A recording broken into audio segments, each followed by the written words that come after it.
2010 August 10 அன்னைக்கு மகாராஷ்டிராவில் இருக்கிற பூனேல ஒரு பெண், அவங்க பேரு வைஷாலி, அவங்க கிட்ட இருந்து அவங்க அப்பா அம்மாவுக்கு ஒரு மெசேஜ் வருது. அந்த மெசேஜை படிச்சு பார்த்த அப்பா அம்மா அப்படியே பீதியில உறைஞ்சு போறாங்க. அப்படி என்ன இருந்துச்சு அந்த மெசேஜ்ல அப்படின்னா, அம்மா எனக்கு வந்து எய்ட்ஸ் வந்துருச்சு, அதனால இன்னும் கொஞ்ச காலம் தான் நான் உயிரோட இருப்பேன், இந்த நிலைமையில உங்களெல்லாம் பாக்குறது எனக்கு விருப்பம் கிடையாது, அதனால என்னை தேடி வர வேணாம், நான் எங்க இருக்கேன்னு உங்களால கண்டுபிடிக்க முடியாது, நான் எனக்கு தோணுச்சுன்னா மட்டும் உங்களுக்கு கால் பண்ணி பேசுவேன், மற்றபடி பை அப்படின்னு சொல்லிட்டு அந்த மெசேஜ் பண்ணியிருக்காங்க.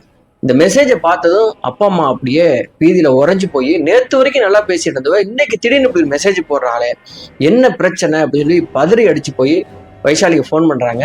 அவங்க நம்பர் சுவிட்ச் ஆஃப்ல இருக்குது. உடனே அவங்களுக்கு தெரிஞ்ச எல்லா ஃப்ரெண்ட்ஸுக்கும் ஃபோன் பண்றாங்க, ரிலேஷன்ஸுக்கும் ஃபோன் பண்ணி வைஷாலி அங்க வந்தாளா அப்படின்னு சொல்லி விசாரிக்கிறாங்க. யாருக்குமே தெரியல வைஷாலி எங்க போனாங்க அப்படின்னு. அதுக்கப்புறம் இது போலீஸ் கேஸ் ஆகுது. ரொம்ப கஷ்டப்பட்டு போலீஸ் இந்த கேஸை சால்வ் பண்ணியிருக்காங்க. அப்படி சால்வ் பண்ணும்போது இதுக்குள்ள அவ்வளோ மர்மங்கள் இருக்குது. இப்படிலாம் கூட உலகத்துல நடக்குமா அப்படின்னு சொல்லிட்டு போலீஸ்க்கே சவால் விடுற அளவுக்கு இந்த கேஸுக்குள்ள மர்மங்கள் நிறைந்து கிடந்தது. இந்த மர்மம் என்னென்ன, இதுக்குள்ள இருந்த அந்த குற்றவாளி யார், அவன் எவ்வளவு ஸ்மார்ட்டா யோசிச்சு இதை பண்ணியிருந்தான், அதை அவனையும் தாண்டி போலீஸ் அப்படி கண்டுபிடிச்சாங்க அப்படிங்கிற எல்லா விஷயத்தையும் இந்த வீடியோல நம்ம பார்க்கலாம். மறக்காம இந்த சேனலை சப்ஸ்கிரைப் பண்ணிட்டு ஒரு லைக்கையும் போட்டு இந்த வீடியோ நீங்க கண்டினியூ பண்ணுங்க. சரி, நேரடியாக அந்த சம்பவத்துக்குள்ள போகலாம். 2010 மகாராஷ்டிரா மாநிலம் பூனேல ஒரு ஃபேமிலி இருக்குது. அந்த கப்புள் பேரு வைஷாலி பிரவீன். வைஷாலிக்கு 31 வயது, பிரவீனுக்கு 35 வயது. இவங்க ஒரு 4 வருஷத்துக்கு முன்னாடி கல்யாணம் பண்ணியிருக்காங்க. இவங்க வாழ்க்கை ரொம்ப அழகான ஒரு குடும்பம், ரொம்பவே அன்பா இருப்பாங்க இந்த ஹஸ்பண்ட் ஒய்ஃப். அந்த அன்புக்கு அடையாளமா இவங்களுக்கு ஒரு பையன் பிறகுறான். ஆனா இவங்க வீட்டுல ஒரே ஒரு சின்ன பிரச்சனை என்னன்னா வறுமை. கணவனுக்கு சரியான வேலை கிடையாது, ஒரு பிரைவேட் கம்பெனில ஒர்க் பண்றாரு, அந்த சம்பளம் போதல குடும்பம் நடத்துறதுக்கு. அதனால வைஷாலி என்ன பண்றாங்க, நானும் படிச்சிருக்கேன்ல, நானும் வேலைக்கு போறேன் அப்படின்னு சொல்றாங்க. அப்படி ஒரு வேலையில போய் ஜாயின் பண்றாங்க. ஒரு ஆர்கிடெக்ட் ஆஃபீஸ்ல ரிசப்ஷனிஸ்டா போறாங்க. அவங்களுக்கு ஒரு 6000 சம்பளம் கிடைக்குது. 2010ங்கிறத நீங்க ஞாபகம் வச்சுக்கோங்க. அந்த 6000 உங்க வீட்டுக்கு ஓரளவுக்கு மூச்சு விடுறதுக்கு போதுமான அளவா இருக்குது. ரொம்ப நல்லா போயிட்டு இருக்கிற குடும்பத்துக்குள்ள திடீர்னு புயல் வீச ஆரம்பிக்குது. ஹஸ்பண்ட் அண்ட் ஒய்ஃபுக்குள்ள பயங்கரமான சண்டைகள் வர ஆரம்பிக்குது. அந்த சண்டையை பேசி தீர்த்துக்கலாம் அப்படின்னா தீர்க்கவே முடியாத அளவுக்கு ரொம்ப உச்சத்துக்கு போகுது இந்த சண்டை. உடனே 2 பேரும் உட்காந்து பேசி, இதுக்கப்புறம் இந்த லைஃப்பை நம்ம கண்டினியூ பண்ண முடியாது, அதனால நம்ம மியூச்சுவலா டிவோர்ஸ் வாங்கிக்கலாம் அப்படின்னு 2 பேருமே பேசி டிவோர்ஸ் வாங்கிக்கிறாங்க.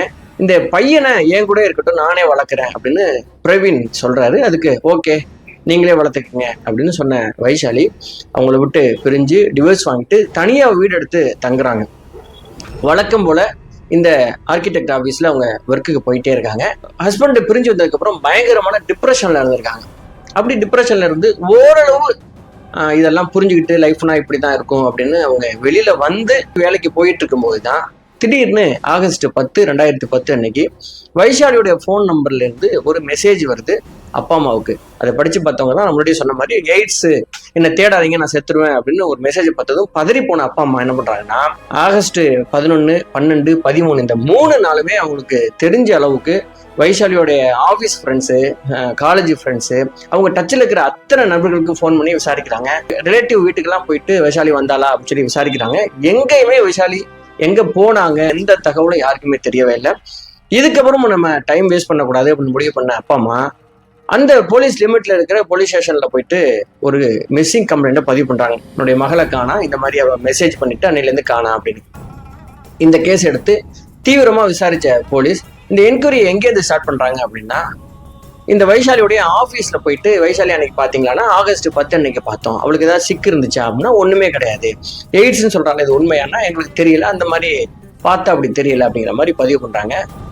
இந்த அப்பா அம்மா எங்கெல்லாம் போய் விசாரிச்சாங்களோ அவங்க சொல்ற அத்தனை இடத்துக்கும் போயிட்டு விசாரிக்கும் போதுதான் வைஷாலியோடைய வாழ்க்கையில என்ன நடந்துச்சு அப்படின்னு போலீஸுக்கு தெரிய வருது. ஆல்ரெடி இவங்க டிவோர்ஸ் வாங்கினவங்க. ஸோ வைஷாலிக்கு ஏதாவது பிரச்சனை வருது அப்படின்னா அதுக்கு காரணம் அவங்களுடைய முன்னாள் கணவராக தான் இருக்கும் அப்படின்னு முடிவு பண்ண போலீஸ் பிரவீனை கூப்பிட்டு விசாரிக்கிறாங்க ரொம்ப கடுமையா. ஏன் அவளை கொலை பண்ண அப்படின்னு சொல்லி விசாரிக்கும் போது பிரவீன் சொல்றாரு, எனக்கும் என்னுடைய மனைவிக்கும் பிரச்சனை உண்மைதான், ஆனா அந்த பிரச்சனையை தீர்க்க முடியாதுன்னு நாங்களே முடிவு பண்ணிட்டு மியூச்சுவலா டிவோர்ஸ் வாங்கிட்டோம். என்னுடைய பையனை கூட என்கிட்ட தான் இருக்கான். இவன் வந்து டிவோர்ஸ் வாங்கிட்டு போனதுக்கு அப்புறம் பையனை கூட பார்க்க வரல. அதுக்கப்புறம் எனக்கும் என்னுடைய மனைவிக்கும் ஒரு ஃபோன் கால் கூட கிடையாது. நீங்க வேணா செக் பண்ணி பாத்துங்க. நான் ஏன் அவளை கொலை பண்ணணும், கொலை பண்றவன் எதுக்கு டிவோர்ஸ் வாங்கணும்னு சொல்லிட்டு அவருடைய நியாயமான விஷயத்த சொல்றாரு. இந்த வைஷாலியுடைய ஃபோன் எடுத்து செக் பண்றாங்க. அப்படி பார்த்தா பிரவீன் நம்பர்ல இருந்து ஒரு கால் கூட வரவே இல்லை. ஆனா ரொம்ப ரொம்ப முக்கியமான ஒரு விஷயத்த பிரவீன் சொல்றாரு. என்ன சொல்றாருன்னா, என்னுடைய வறுமைக்காக வைஷாலி வேலைக்கு போனது உண்மைதான். வேலைக்கு போனதுக்கு அப்புறம் அந்த இடத்துல ஒருத்தனை அவர் லவ் பண்ண ஆரம்பிச்சிட்டா, அதனால எங்களுக்குள்ள பிரச்சனை வந்துச்சு, அதனாலதான் நாங்க பிரிஞ்சோம் அப்படிங்கிற அந்த தகவலையும் சொல்றாரு. சோ வைசாலியுடைய வாழ்க்கையில ஒரு ஆண் இருக்கிறான் அப்படிங்கறத தெரிஞ்சுக்கிட்டாங்க போலீஸ். யார் அந்த இன்னொரு ஆண்? அதை விசாரிக்கும் பொழுதுதான் அந்த ஆணுடைய பேர் வந்து சந்தோஷ். அந்த சந்தோஷ் வேற யாரும் கிடையாது, எந்த ஆர்கிடெக்ட் கம்பெனில ஒர்க் பண்ணாங்களோ அந்த ஆர்கிடெக்ட் கம்பெனியோடைய பாஸ் தான் சந்தோஷ். இந்த சந்தோஷை கூப்பிட்டு, எப்பா உனக்கும் இந்த கொலைக்கு ஏதாவது சம்பந்தம் இருக்கா, அவளை நீ எப்ப பார்த்த அப்படின்னு சொல்லி விசாரிக்கிறாங்க. நீ அந்த பொண்ணை லவ் பண்ணது உண்மையா அப்படின்னா, ஆமா நாங்க 2 பேரும் லவ் பண்ணது உண்மைதான், ஆனா கொஞ்ச காலத்துக்கு முன்னாடி நாங்க பிரேக்கப் பண்ணிட்டோம், அதுக்கப்புறம் எங்க ரிலேஷன்ஷிப்ல ஒரு பிரச்சனையும் கிடையாது, நல்லாவே எங்க பழகும், அவன் என் ஆஃபீஸ்ல தான் ஒர்க் பண்ணாங்க. அதாவது திடீர்னு ஆகஸ்ட் 10 காணா, அவங்க அம்மாவுக்கு கூட மெசேஜ் அனுப்பிச்சிருக்காங்க. அதை கேட்டு எனக்கே ஷாக்குங்க அப்படின்னு சொல்லிட்டு இந்த சந்தோஷ் அவர் தரப்பு நியாயத்தை பதிவு பண்றாரு. போலீஸ்க்கு ரொம்ப இந்த கேஸை வந்து அடுத்த கட்டத்தை எப்படி கொண்டு போறது அப்படிங்கிறது தெரியவே இல்லை. வைஷாலியோடைய போன் நம்பர் கடைசியா எங்க சுவிட்ச் ஆஃப் ஆயிருக்கு, அந்த லொகேஷன் எங்க காட்டுதுன்னு அவங்க செக் பண்ணாங்கன்னா, இந்த ஆர்கிடெக்ட் ஆபீஸ் இருக்கிற இடத்துல இருந்து சரியா 100 கிலோமீட்டர் தாண்டி அந்த மொபைல் நெட்வொர்க் ஆஃப் ஆயிருக்கு. ஸோ அந்த நெட்வொர்க் எங்க ஆஃப் ஆனதோ அந்த இடத்துக்கு போறாங்க. அது ஒரு வில்லேஜ். அந்த வில்லேஜ்ல போயிட்டு வைஷாலுடைய போட்டோவை காமிச்சு இந்த பெண்ணை நீங்க பாத்தீங்களான்னு விசாரிக்கிறாங்க. அந்த கிராமத்துல இருக்கிற ஒருத்தருக்கு கூட இந்த பெண் வந்ததாவோ பார்த்ததாவோ எந்த தடயங்களுமே இல்லை. போலீஸ் ரொம்ப குழம்பி போறாங்க. ஸோ அவங்களுக்கு இருக்கிற ஒரே விஷயம் என்னன்னா, இந்த வைஷாலியுடைய போனுக்கு யாரெல்லாம் கால் பண்ணியிருக்காங்க, இவங்க யாருக்கெல்லாம் கால் பண்ணியிருக்காங்க அப்படிங்கிற அந்த டீட்டெயில் மூலமா ஏதாவது நமக்கு துப்பு கிடைக்கும் அப்படின்னு சொல்லிட்டு என்ன பண்றாங்க, கடந்த ஒரு மாசமா அவங்க யார்கிட்டலாம் பேசியிருக்காங்க அப்படின்னு சொல்லிட்டு ஒரு லிஸ்ட் எடுக்கிறாங்க. அப்படி பார்த்ததுல ஒரு காலுக்கு அடிக்கடி இவங்க கால் பண்ணியிருக்காங்க, அந்த நம்பர்ல இருந்து கால் வந்திருக்கு அப்படிங்கிற தகவல் அவங்களுக்கு தெரிய வருது. அந்த நம்பர் யாருது அப்படின்னு சொல்லிட்டு அந்த விசாரணையில் இறங்கும் போது போலீஸ்க்கு மிகப்பெரிய அதிர்ச்சி என்னன்னா, அந்த நம்பரும் வைஷாலியோடையது, வைஷாலியுடைய பேர்ல தான் அந்த நம்பர் இருக்கு. போலீஸ்க்கு என்ன குழப்பம்னா, வைஷாலியோட நம்பருக்கு வைஷாலியே ஏன் கால் பண்ணி பேசிருக்கணும், ரொம்ப குழப்பமா இருந்துச்சு. சரி, இவங்க காணாம போன அந்த நேரத்துல வைஷாலியோடைய இந்த செகண்ட் சிம் இருந்துச்சு இல்லையா, லொகேஷன் எங்க கடை இருந்திருக்குது அப்படின்னு சொல்லி கண்டுபிடிக்கலாம்னு சொல்லி ஒரு டீம் அதை ஃபாலோ பண்றாங்க. ஆகஸ்ட் 10 இருந்து ஒரு 4 நாளுக்கு இந்த செகண்ட் சிம் இருக்குல்ல, அது வந்து வேற இடங்களுக்கு 100 கிலோமீட்டர் 150 கிலோமீட்டர் 200 கிலோமீட்டர் தாண்டி டிராவல் ஆகிட்டே இருந்திருக்குது. இதுவும் போலீஸுக்கு புரியாத புதிர். ஏன் இப்படி டிராவல் ஆகிட்டே இருக்குது அப்படின்னு சொல்லி ஏதோ நம்மளை கன்ஃபியூஸ் பண்றதுக்காக ஒரு வேலையை பார்த்துருக்காங்க அப்படிங்கிற மாதிரி அவங்க டவுட் பண்றாங்க. இந்த நேரத்துல இந்த லவ்வர் சந்தோஷ் எங்க இருந்திருக்கிறாரு, ஆகஸ்ட் 10 இருந்து இந்த 14 15 5 நாளுக்கு சந்தோஷனுடைய கால் நெட்வொர்க் எங்க இருக்குன்னு செக் பண்ணாங்கன்னா, செகண்ட் சிம் எங்கெல்லாம் போயிருக்கோ அதே இடத்துல எல்லாம் சந்தோஷனுடைய போன் அங்க டிராவல் ஆயிருக்கு அப்படிங்கிறது தெரிய வருது. ஸோ ரெண்டுக்கு ஏதோ ஒரு சம்பந்தம் இருக்கு அப்படின்னு கண்டுபிடிச்ச போலீஸ் சந்தோஷை கூப்பிட்டு உண்மையை சொல்லிடு, நீ தானே கொலையாளி அப்படின்னா, சத்தியமா நான் கொலையாளி கிடையாதுங்க, என்னங்க என் மேல போய் பழைய தூக்கி போடுறீங்க அப்படின்னு சொல்லிட்டு ஆரம்பத்துல மறுத்தவர் போலீஸ் கொடுத்த ஒரு கடுமையான ட்ரீட்மெண்ட்ல உண்மையை ஒத்துக்க ஆரம்பிக்கிறார். அவருடைய வாழ்க்கையில என்ன நடந்துச்சுன்னு அவர் பதிவு பண்றாரு. என்ன நடந்திருக்கு அப்படின்னா, வறுமையின் காரணமாக ஆர்கிடெக்ட் ஆஃபீஸ்ல ரிசப்ஷனிஸ்டா வைஷாலி போயிருக்காங்க. 6000 ரூபாய் சம்பளம் கொடுத்துருக்காரு. ரொம்பவே திறமையான ஒரு பெண், சின்சியரா இருக்கிற ஒரு பெண். ஆரம்பத்துல வேலையில கண்ணும் கருத்துமா இருந்த இந்த பெண் மேல சந்தோஷுக்கு ஒரு சின்ன ஈர்ப்பு வந்திருக்குது. 2 பேரும் அப்படியே ஃப்ரெண்ட்லியா பேச ஆரம்பிச்சிருக்காங்க. ஒரு காலகட்டத்துல இந்த 2 பேருக்குள்ள இருக்கிற நட்பு எப்படி ஆயிடுச்சுன்னா ஒரு கள்ளக்காதலா மாறிடுச்சு. 2 பேரும் ஆபாசமா சேட் பண்ணிக்கிறது, வெளியில சுத்துறது அப்படின்னு சொல்லிட்டு இவங்களுக்குள்ள அந்த பழக்கம் ரொம்ப அதிகமா ஆயிட்டே இருந்திருக்குது. இந்த காலகட்டத்துலதான் பிரவீன் ஒரு விஷயத்த கவனிக்கிறார். தன்னுடைய மனைவிக்கு அன்டயத்துல கால் வருது, மெசேஜ் வருது, சிரிச்சு பேசிட்டு இருக்கா, ஏதோ தப்பா இருக்குன்னு சொல்லிட்டு அவரு இன்வெஸ்டிகேஷன் பண்ணியிருக்காரு. அப்படி பண்ணும்போது தான் அவங்க ஆபீஸ் பாஸ் கூட பேசிட்டு இருக்காரு அப்படிங்கிற உண்மையை கண்டுபிடிச்சிட்டு தன்னோட மனைவி கூட பயங்கரமா சண்டை போட ஆரம்பிச்சிருக்காரு. அதுக்கு வைஷாலி என்ன சொல்லியிருக்காங்கன்னா, எனக்கு உன்னை விட அவனை தான் ரொம்ப பிடிச்சிருக்கு, ஏன்னா இந்த வீட்டுல பயங்கரமான வறுமை இருக்கு, அவங்க கிட்ட நிறைய பணம் இருக்கு, என்ன ரொம்ப சந்தோஷமா வச்சிருக்காரு, என்கிட்ட சிரிக்க பேசுறாரு அப்படின்னு சொல்லிட்டு இந்த விஷயத்தெல்லாம் சொல்லிட்டு இவர் ரொம்ப ஹர்ட் பண்ணியிருக்காரு கணவனை.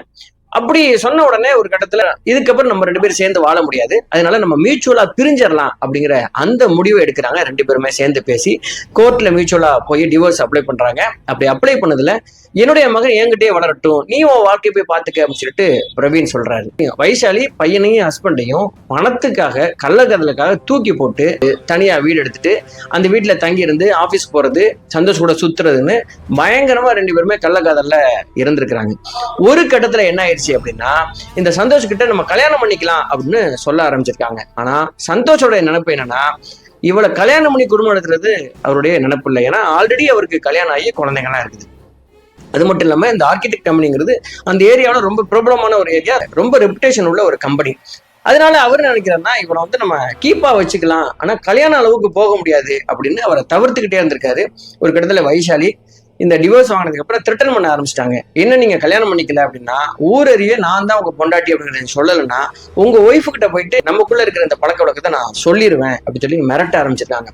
இப்பதான் சந்தோஷ் வந்து இந்த பிரச்சனையோட தீவிரத்தை உணர்ந்தவன் இவளை எப்படி சமாளிக்கிறது அப்படின்னு தெரியாம இவளை என்ன சொல்லி கலட்டி விடலாம் அப்படின்னு ஒரு திட்டத்தை போட்டிருக்கான். அப்படி திட்டம் போட்டதுல இவன் நம்ம கம்பெனில இருந்து ஏதாவது திருடிட்டா அப்படின்னு சொல்லிட்டு போலீஸ் கேஸ் கொடுக்கலாமா, இல்லைன்னா யாரையாவது ஆள் வச்சு மிரட்டி ஓட வைக்கலாமா, என்ன சொல்லி இவரை மிரட்டலாம் அப்படின்னு நினைச்சவன் எந்த பக்கம் யோசிச்சாலும் இது பெரிய பிரச்சனை ஆயிரும், தன்னோட ஒய்ஃபுக்கும் குழந்தைங்க தெரிஞ்சா நம்ம வாழ்க்கையும் வீணாயிரும் அப்படின்னு சொல்லி அவன் யோசிச்சவன் அதுக்கப்புறம் நிறைய படங்கள்லாம் பார்த்து ஒரே ஒரு வழிதான் இருக்குது, இவளை நம்ம போட்டு தள்ளுறதை தவிர வேற வழியே கிடையாது, அப்போதான் நம்ம வாழ்க்கையில இருந்து விலகி போவா அப்படின்னு முடிவெடுத்திருக்கான்.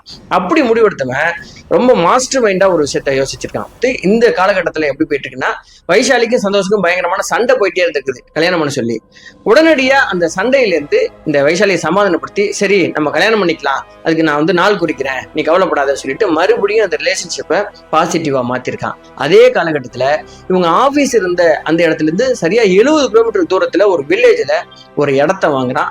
அந்த இடத்துல உடனடியா ஒரு வீடு கட்டணும் அப்படின்னு சொல்லிட்டு ஒரு கான்ட்ராக்டர்கிட்ட கொடுத்துட்டு ஒரு பெரிய வீடுடைய பிளானையும் கொடுக்குறான். அந்த வீடு 2 மாசத்துக்குள்ள முடிக்கணும் அப்படிங்கிற அந்த தகவலையும் சொல்லிட்டு நிறைய ஆட்கள் மூலமா கடகடன்னு வேலை நடக்குது. 4 பெட்ரூம் வச்சு கட்டுறான்.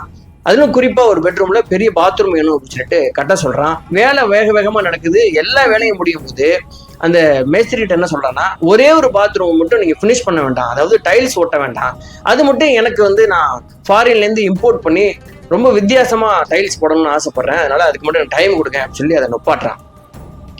எல்லா வேலையும் முடிஞ்சிருச்சு, பாத்ரூம் மட்டும் முடிக்கல. அந்த மேஸ்திரி வந்து வேலையை நுப்பாட்டி வைக்கிறாரு.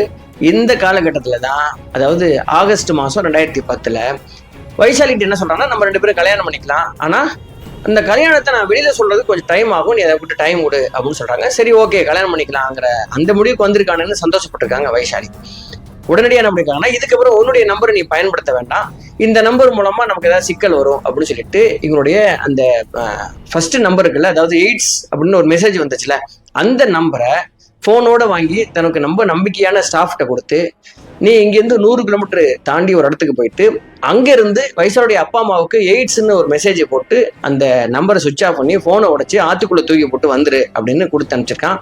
அதே மாதிரி ஆகஸ்ட் 10 அன்னைக்கு அந்த ஸ்டாஃப் போயிட்டு மெசேஜை போட்டு அந்த போனை உடைச்சு ஆத்துக்குள்ள தூக்கி போட்டிருக்காங்க. இந்த 2 மாசத்துக்கு முன்னாடி இந்த சந்தோஷ் என்ன பண்ணிருக்கான் அப்படின்னா வைஷாலிக்கே தெரியாம வைஷாலி பேர்ல ஒரு சிம் கார்டு எடுத்திருக்கான். அந்த சிம் கார்டை இவன் யூஸ் பண்ண ஆரம்பிச்சிருக்கான். எப்படி யூஸ் பண்றான்னா வைஷாலிக்கு எப்பெல்லாம் இவன் கால் பண்றானோ அதுக்கு இந்த நம்பர்ல இருந்து தான் கால் பண்ணியிருக்கான். வைஷாலி இந்த நம்பருக்கே கூப்பிடு அப்படிங்கிற மாதிரி சொல்லியிருக்கான். பக்காவா அதாவது யார் கால் பண்ணியிருக்காங்கிற தகவல் போலீஸ்க்கு தெரிஞ்சிடக்கூடாது, அது வைஷாலி பேர்ல இருக்கணும் அப்படின்னு முடிவு பண்ணி அப்படி ஒரு சீக்ரெட் நம்பரை அவன் மெயின்டைன் பண்ணியிருக்கான். இந்த நம்பர் வெளி உலகத்துல இருக்கிற யாருக்குமே தெரியாது வைஷாலியை தவிர. ஸோ அன்னைக்கு ஆகஸ்ட் 10 அன்னைக்கு அந்த செகண்ட் சிம் போடப்பட்ட தன்னுடைய மொபைல தான் போட்டிருந்தான். செகண்ட் சிம்மு தன்னுடைய ஃபர்ஸ்ட் சிம்மா தன்னுடைய சிம் இருக்குது அந்த மொபைல. அந்த மொபைலையே இன்னொரு ஸ்டாஃப்ட கொடுத்து 100 கிலோமீட்டர் தாண்டி நீங்க சுத்திக்கிட்டே இருங்க ஒரு 4 நாளுக்கு அப்படின்னு சொல்லிட்டு அந்த போனை அப்படியே கொடுத்து விட்டுருக்கான். அதனால போலீஸ்க்கு வந்து இந்த வைஷாலியுடைய செகண்ட் சிம் எங்கெல்லாம் டிராவல் ஆகுதோ அந்த எல்லா இடத்துலையும் சந்தோஷுடைய போனும் டிராவல் ஆயிட்டு இருக்கு அப்படிங்கிற தகவலை கண்டுபிடிச்சது போலீஸ். இது மூலமா தான் அந்த கேஸை அவங்க சால்வ் பண்ணியிருக்காங்க.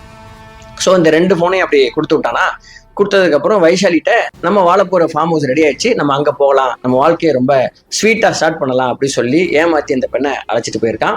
அந்த வீட்டில் வச்சுட்டு வைஷாலிக்கு ஒரு கூல்ட்ரிங்க்ஸ் கொடுத்துருக்கான். அந்த கூல்ட்ரிங்க்ஸ்ல மயக்க மருந்து கலந்துருக்கு. அது குடிச்ச உடனே அடுத்த அரை மணி நேரத்தில் அவங்க மயக்கமாயிருக்காங்க.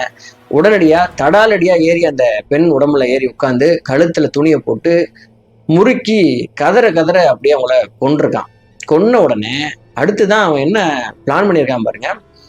எந்த ஃபினிஷ் பண்ணாம இருந்த அந்த பாத்ரூம் எடுத்துட்டு போயிட்டு அதை தோண்டி புதைச்சிட்டு சிமெண்ட் கலவெல்லாம் போட்டு பக்காவா பேக் பண்ணி மேல சிமெண்ட் பால்லாம் ஊத்திட்டு எதுவுமே தெரியாத மாதிரி முன்னாடி எப்படி இருந்துச்சோ அதே மாதிரி வச்சுட்டான். அடுத்து 2 நாள் கழிச்சு மேஸ்திரியை கூப்பிட்டு இல்ல எனக்கு ஐடியா மாறிடுச்சு, நீங்களே டைல்ஸை ஓட்டிருங்க அப்படின்னு சொல்லிட்டு டீமை வச்சு டைல்ஸையும் ஒட்டிட்டான். இப்போ எதுவுமே தெரியாத மாதிரி வீட்டுக்கு வந்துட்டான். இந்த காலகட்டத்தில் தான் அப்பா அம்மாவுக்கு எய்ட்ஸ் மெசேஜ் போய் அவங்க பதறி அடிச்சு போலீஸ் ஸ்டேஷன் கம்ப்ளைண்ட் கொடுத்து இப்போ எல்லா விஷயத்தையும் சால்வ் பண்ணி போலீஸ் வந்து கண்டுபிடிச்சிட்டாங்க. போலீஸ்கிட்ட இந்த எல்லா உண்மையும் சொல்றான். சொன்ன உடனே போலீஸ் வந்து இது உண்மையா அப்படின்னு செக் பண்றதுக்காக அந்த ஃபார்ம் ஹவுஸ்க்கு போயிட்டு பாத்ரூமை தோண்டி எடுக்கிறாங்க. 16 நாள் கழிச்சு வைஷாலியுடைய பாடி அழுகி போன நிலை அதை எடுக்கிறாங்க. உடனடியாக டிஎன்ஏ டெஸ்ட் பண்ணி இது வைஷாலி தான் கன்ஃபார்ம் பண்றாங்க. சந்தோஷுக்கு எதிராக இருக்கிற எல்லா சாட்சியங்களையும் எவிடன்ஸையும் கோர்ட்ல கொண்டு போயிட்டு ஒப்படைக்கிறாங்க. கோர்ட்ல இந்த கேஸ் நடக்குது. 2013 மே மாசம் இந்த கேஸ்ல வந்து ஜட்ஜ்மெண்ட் வருது. தீர்ப்பு கொடுக்கறதுக்கு முன்னாடி ஜட்ஜ் ஃபார்முலா கேட்டிருக்காங்க, நீ ஏதாவது சொல்ல விரும்புறியா அப்படின்னு சொல்லிட்டு இந்த சந்தோஷத்தை. அதுக்கு சந்தோஷம் சொல்லியிருக்கான், நான் ஒரு இன்னோசென்ட், நான் இப்படி ஒரு விஷயத்த பண்ணதை கண்ணால பார்த்த சாட்சியே கிடையாது, என்ன இந்த விஷயத்துல வந்து கோத்து விட்டாங்க அப்படின்னு சொல்லியிருக்கான். வந்து இன்னோசென்ட்ங்கிறத நீங்க நம்பி என்ன விடுதலை பண்ணலன்னா எனக்கு ஆயுள் தண்டனை கொடுக்காதீங்க, எனக்கு தூக்கு தண்டனையா கொடுத்துருங்க அப்படின்னு சொல்லியிருக்கான். இதை கேட்டதும் ஜட்ஜ் வந்து ஒரு இன்னோசென்ட்ங்கிற, ஆனா எதுக்கு தூக்கு தண்டனை கேட்கிற அப்படின்னு கேட்கும்போது இவன் சொன்ன பதில் கோர்ட்ல இருக்கிற அத்தனை பேரும் ஆடி போயிருக்காங்க. அதுக்கு இந்த சந்தோஷம் என்ன சொல்லியிருக்கான் அப்படின்னா, நீங்க எனக்கு ஆயுள் தண்டனை கொடுத்தீங்கன்னா நான் இதுக்கப்புறம் மேல் கோர்ட்ல போயிட்டு அப்பீல் பண்ணும்போது அது ட்ரையல் சொல்லிட்டு ஏகப்பட்ட வருஷம் இழுக்கும், அதனால நான் வெளில வரதுக்கு ரொம்ப லேட் ஆகும். ஒருவேளை எனக்கு நீங்க தூக்கு தண்டனை கொடுத்துருக்கீங்கன்னா உடனே உச்சநீதிமன்றத்துக்கு நான் இதை அப்பீல் பண்ணி என் மேல தப்புன்னு சொல்லிட்டு நான் வெளியில வந்துடுவேன் அப்படின்னு சொன்னதும் கோர்ட்ல இருந்த ஜட்ஜு அங்க இருக்கிற அத்தனை பேரும் டென்ஷன் ஆயிருக்காங்க. இந்த கோர்ட் வந்து உங்களுக்கு என்ன தண்டனை கொடுக்கணுங்கிறத நான் தான் முடிவு பண்ணும், நீ என்னை வந்து டைரக்ட் பண்ணக்கூடாது அப்படின்னு சொல்லிட்டு ஜட்ஜி இவருக்கு கடுங்காவல் ஆயுள் தண்டனை கொடுத்துருக்காங்க. இப்போ வரைக்கும் சந்தோஷ் வந்து ஜெயில இருக்கிறான். இப்படி ஒரு கேஸ் வந்து சால்வ் பண்ணிட்டாங்க போலீஸ் ரொம்ப திறமையா. இந்த கேஸை பொறுத்தவரை இந்த வைஷாலிக்கு ரொம்பவே அழகான ஒரு குடும்பம், ஒரு அழகான பையன் இருந்திருக்கான். என்ன அவங்க வீட்டுல அந்த வறுமை மட்டும் கொஞ்சம் இருந்திருக்கு. இந்த வறுமைங்கிறது 2 பேரும் ரொம்ப பிளான் பண்ணி கஷ்டப்பட்டு உழைச்சிருந்தாங்கன்னா அந்த வறுமையை போக்கி இருந்திருக்கலாம், ரொம்ப அழகா வாழ்ந்திருக்கலாம்.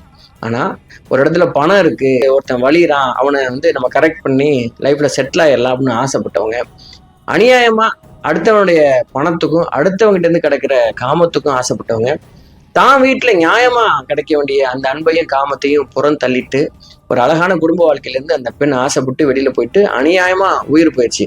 அநியாயமா உயிர் போச்சுன்னு நம்ம சொல்ல முடியாது, ஏன்னா அந்த பெண் வந்து தெரிஞ்சுதான் அந்த எல்லா தப்பையும் பண்ணியிருக்கிறாங்க. இந்த தவறுக்கு முழுமையா நான் வைஷாலி தான் காரணம்னு சொல்றேன். ஏன்னா அவங்க கணவன் மேல எந்த குறையும் இருக்கிறதா இந்த வழக்குல எந்த இடத்துலயும் பதிவு பண்ண விடல. முறையற்ற காமம் அப்படிங்கிறது என்னைக்குமே கொண்டு போய் நல்ல விஷயத்துல நல்ல இடத்துல நிப்பாட்டாது. அது ஒரு மரணத்திலேயோ இல்ல பெரிய அவமானத்திலேயோ ஒரு குடும்ப அழிவுலையோ கொண்டு போய் விடும். சரி நம்மளே இந்த கேஸை பத்தியான உங்க கருத்துக்களை பதிவு பண்ணுங்க. மறக்காம இந்த சேனலை சப்ஸ்கிரைப் பண்ணுங்க. நான் உங்கள் RS ராஜா. நன்றி, வணக்கம்.